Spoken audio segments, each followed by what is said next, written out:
Welcome back to Book Break. In this video I'm recommending a ton of quirky fantasy books that blend fantastical worlds with splashes of humour, unexpected twists and oddball characters that you just can't help but love.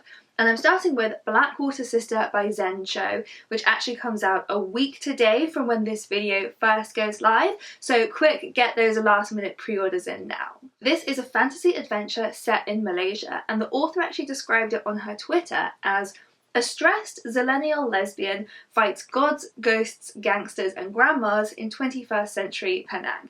And Twitter, as you can imagine, had a field day with that description. How perfect does that sound? The story follows a girl called Jessamine who is just packing for a trip to Malaysia, her first visiting since she was a toddler, when she starts hearing a voice in her head, and a very bossy one at that. It turns out the voice belongs to the ghost of her late grandmother, Ama, who is on a mission to avenge her deity, the Blackwater Sister, who she worships and who has been insulted by a local gang boss. And Jess is going to get dragged in to help, whether she likes it or not. China Mieville is the author of a bunch of strange, quirky, sci-fi fantasy books. So if quirky fantasy is your genre, you can really check out his whole back catalogue. I have got here the book Kraken, which is a strange, funny, sometimes flat out scary story that brings to life a London inhabited by wizards, cultists and assassins all at war with each other. And then, in the Natural History Museum, the prize specimen, which is this rare and perfectly preserved giant squid, suddenly goes missing. To the curator, the specimen was a biological rarity, but to some others in this world, it is so much more than that. It might actually be a god, and it might be able to end the world.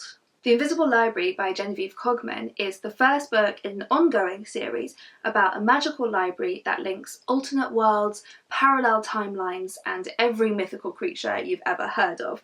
Our main character, Irene, is a librarian slash spy. It's her job to collect one-of-a-kind books from various alternate worlds, as well as managing a multi-universal rivalry between the Fae and the dragons. So this book takes place in an alternate Victorian London, and each book in the series takes us to a new city and a new time period.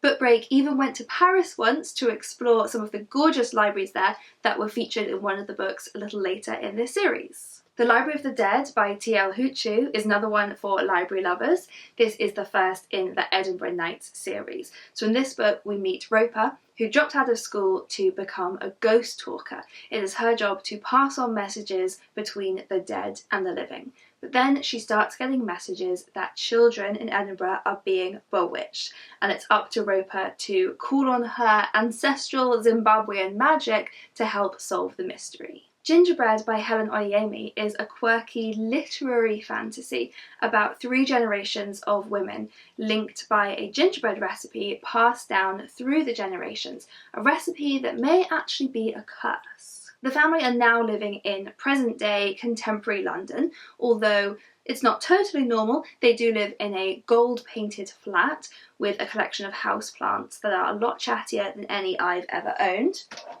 I'm looking at you, strangely silent plant here, but the family originally come from a country that may not even really exist. The book plays with fairy tales, and it doesn't have a traditional narrative structure at all. I found it completely enchanting. The Charmed Life of Alex Moore by Molly Flatt is another one that starts in present-day London, in what appears to be our regular world, except that Alex Moore's life is going really, really well.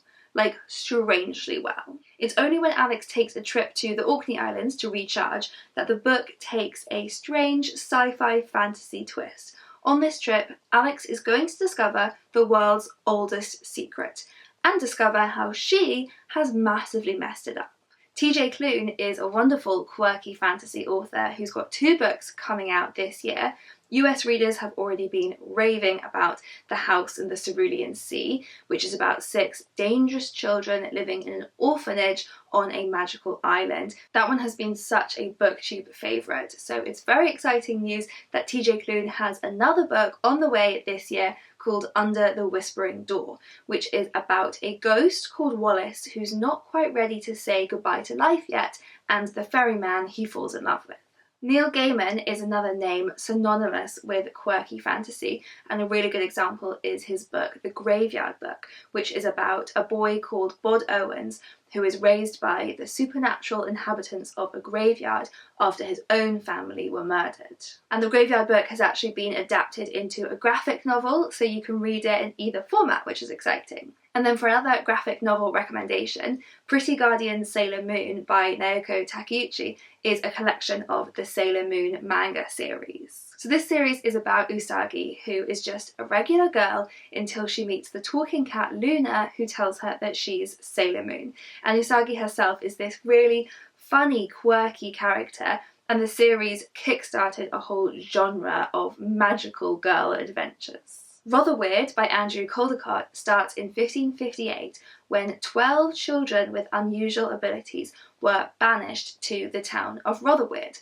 And now, 4.5 centuries later, the town is still bound by the laws of Elizabethan England.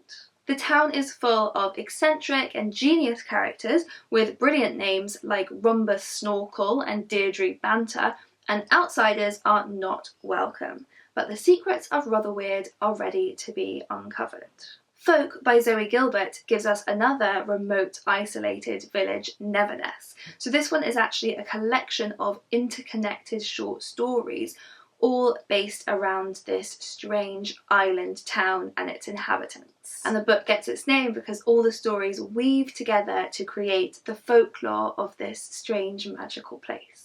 And finally, one more for your wish lists. A Marvellous Light by Freya Marske is going to be a queer historical fantasy set in a magical Edwardian England, where two magicians must unravel a strange contract that could have dire consequences for Britain. So if you want more quirky book recommendations like this, I will link here to another video we made about the best quirky books. And I would also love to hear your recommendations. Do leave us a comment below. See you next time.